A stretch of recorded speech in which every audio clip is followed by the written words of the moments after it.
আসসালামু আলাইকুম। কি অবস্থা গর্বিত জাতি? আশা করি সকলেই ভালো আছেন। ভিডিও শুরুতেই ভালোবাসা অবিরাম। আজকে আসছি রংপুরের বিদেশি কাপড়ের মার্কেটে। আমার পিছনে, সামনে, ডানে বামে যেদিকে তাকাবেন কাপড়ের দোকান দেখতে পারবেন। এগুলো হচ্ছে সবগুলো বাহির থেকে যে কাপড়গুলো আসে না, এই কাপড়গুলো এখানে বিক্রি করা হয়। এটা হচ্ছে রংপুর রেলওয়ে স্টেশনের পাশে রংপুর রেল গেট।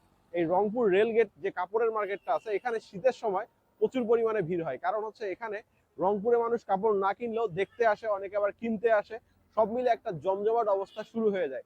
আজকে এই মার্কেটটা আপনাদেরকে ঘুরে দেখাবো এবং নতুন শীতের কি কি কালেকশন আসছে সেটাও কিন্তু আপনারা মোটামুটি বুঝতে পারবেন। তো আসেন ঘুরে দেখি রংপুরের বিদেশি কাপড়ের। রংপুরে শীত আসলেই এইখানকার এই মার্কেটটা প্রচুর পরিমাণে জমে ওঠে। কারণ হচ্ছে এখানে শীতের অনেক কাপড় চোপড় পাওয়া যায়। এই কাপড়গুলো কিন্তু বাহির থেকে লট আকারে আসে এবং এগুলোকে কিনে নিয়ে তারপর এখানে বিক্রি করা হয়।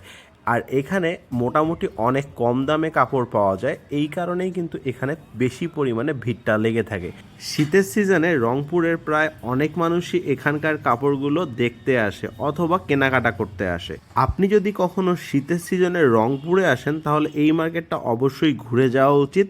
তাহলে বুঝতে পারবেন যে এখানে কি পরিমাণে কাপড় আসে আর কি পরিমাণে এখানে কাস্টমাররা ভিড় করে।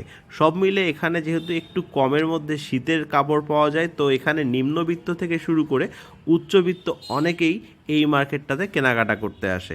মোটামুটি এই সময়টায় একটা ভিড় এখানে লেগেই থাকে। যেহেতু এখানকার এই কাপড়গুলো বাহিরে একবার ইউজ করার পর তারপর এখানে আবার বিক্রি করা হয়, তাই অবশ্যই এখানকার কাপড়গুলো দেখে শুনে বুঝে নেওয়া উচিত। এই মার্কেটে ঘোরার অভিজ্ঞতা থাকলে অবশ্যই কিন্তু ভিডিওতে শেয়ার করবেন। আজকে এ পর্যন্তই। আল্লাহ হাফেজ।